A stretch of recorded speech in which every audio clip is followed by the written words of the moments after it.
Do you know someone who doesn't want anything to do with religion because they've been hurt by religious people? Maybe you're one of them. You've been hurt by people who claim to be so holy they are above reproach. Or have you ever wondered why certain religious practices are reserved for the elect few and are considered too holy for the masses? And why the concept of holiness makes us uncomfortable in an age that champions inclusivity above all. If you're curious about the balance between sacred exclusivity and universal accessibility, and how it shapes our connection to God today, then let's unravel these questions together in this week's 5-Minute Torah.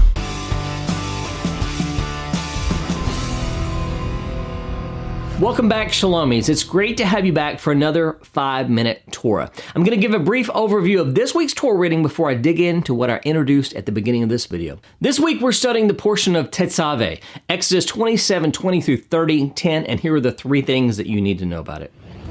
Number 1, Bigdei Kahuna, garments of the Kohanim. This week's Torah portion is almost entirely focused on the details of how to make the priestly garments. Our portion says, these are the garments that they are to make: a breastplate, an ephod, a robe, a tunic of checkered work, a turban, and a sash. They are to make holy garments for your brother Aaron and his sons, so that he may minister to me as a Cohen. Exodus 28:4. In this passage, we read about 3 garments that every Cohen or priest wore, along with 3 special items that were only worn by the Cohen Gadol, or high priest. These 6 types of garments are as follows: the ketonet, the linen tunic or the long shirt, all Kohanim wore these. The mitznefet, the linen turban or the head covering, all Kohanim wore these as well. The avnei, the sash to go around his waist, all Kohanim wore this. The me'il, which was a robe-like garment worn over the ketonet, this is worn only by the Kohen Gadol. The ephod, similar to an apron worn over the me'il, worn only by the Kohen Gadol. And then the choshen, the breastplate attached to the ephod, worn only by the Kohen Gadol. Besides these 6 items, the Kohanim wore 2 additional items: the tzitz, the golden headpiece only worn by the Kohen Gadol, and the miknasayim, the linen pants worn by all the Kohanim. At any one time, the regular Kohen would only wear 4 components: the tunic, the turban, the belt, and the pants. At times, however, the Kohen Gadol could wear up to 8 components: the ephod, the breastplate, the robe, the tunic, the turban, the belt, the crown, and the pants. Number 2, the choshen hamishpat, the breastplate of judgment. The choshen hamishpat, or the breastplate of judgment, according to Exodus 28:30, is only worn by the Kohen Gadol. Again, that's the high priest.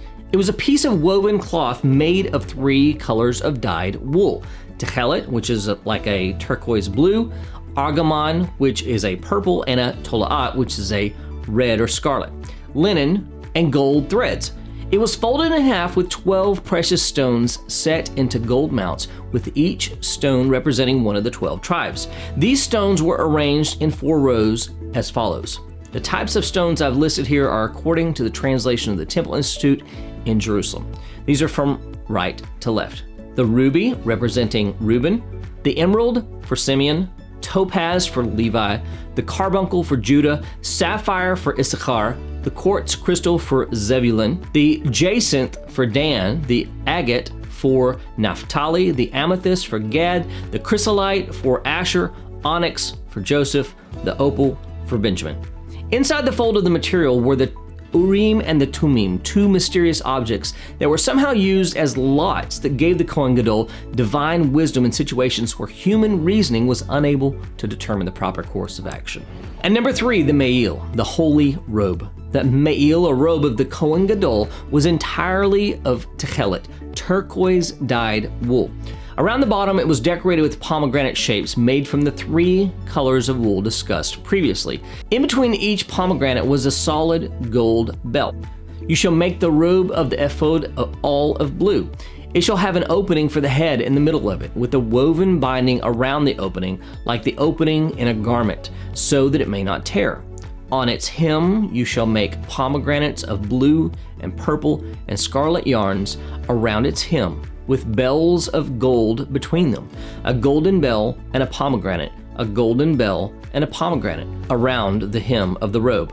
and it shall be on Aaron when he ministers, and its sound shall be heard when he goes into the holy place before the Lord and when he comes out, so that he does not die. Exodus 28:31 through 35. It says that Aaron and his sons are to have the pomegranates and bells on the robe, so that its sound shall be heard when he goes into the holy place before the Lord and when he comes out, so that he does not die. Many have talked about the high priest wearing this garment into the Holy of Holies so that the other priests could hear him still moving and be sure that he had not died. However, this passage doesn't mention the Holy of Holies, only the holy place. The high priest wasn't ever allowed to wear these garments into the Holy of Holies. The only garments he could wear when he came into that most holy place were his simple white linen garments. The lavish ornament garments he normally wore were to hold the respect of the people he served. When he entered the presence of the King of Kings, he came with humility. It doesn't matter if you're already attending a church or a Messianic congregation, you still want to connect with Shalom Macon's weekly live services. We're here to help you grow. Every week you'll be challenged spiritually and feel the connection that thousands of others across the world feel as well.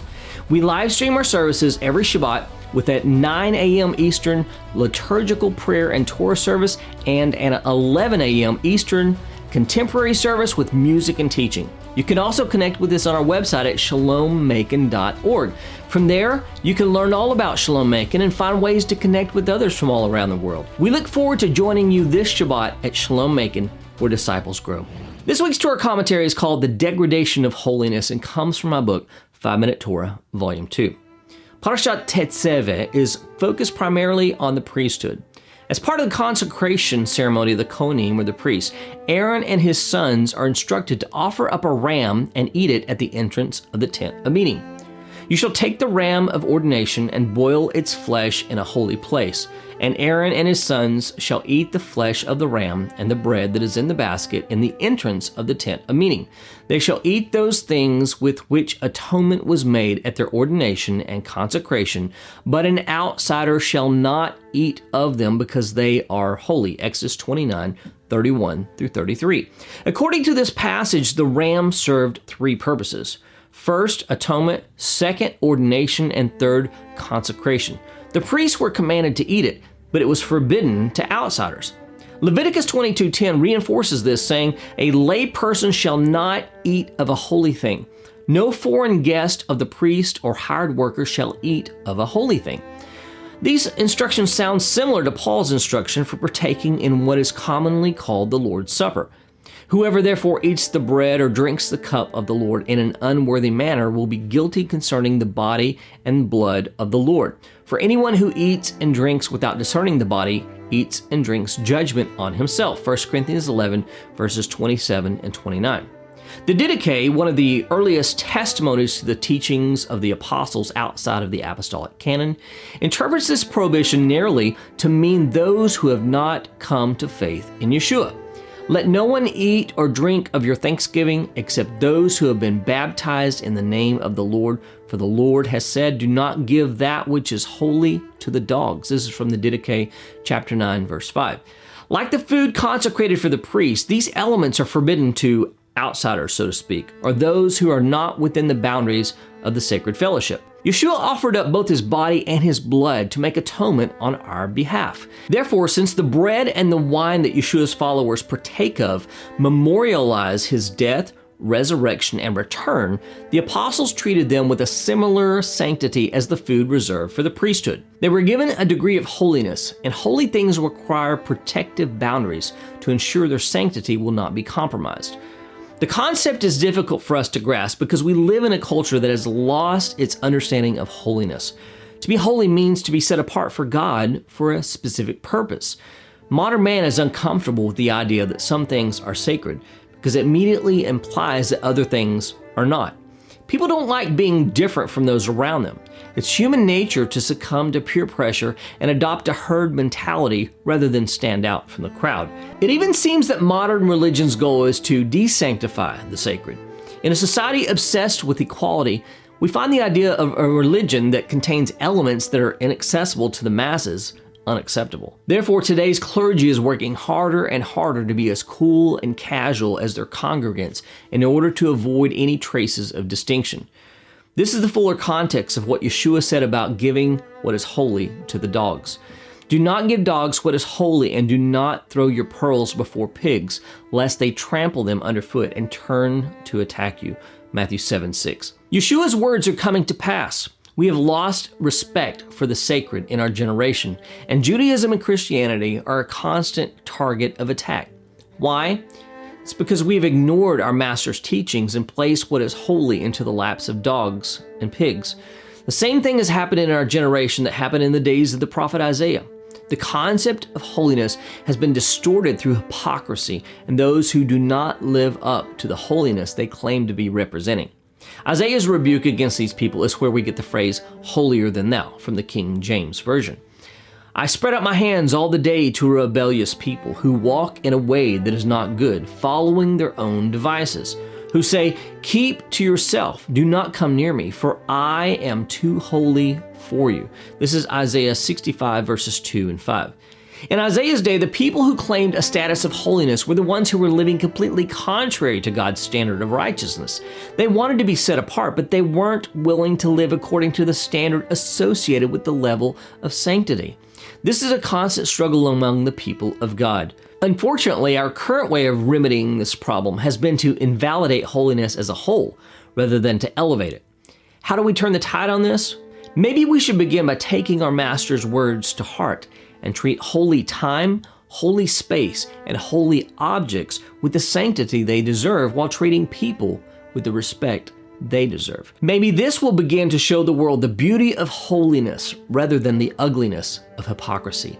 Here's a question I would like you to help me answer.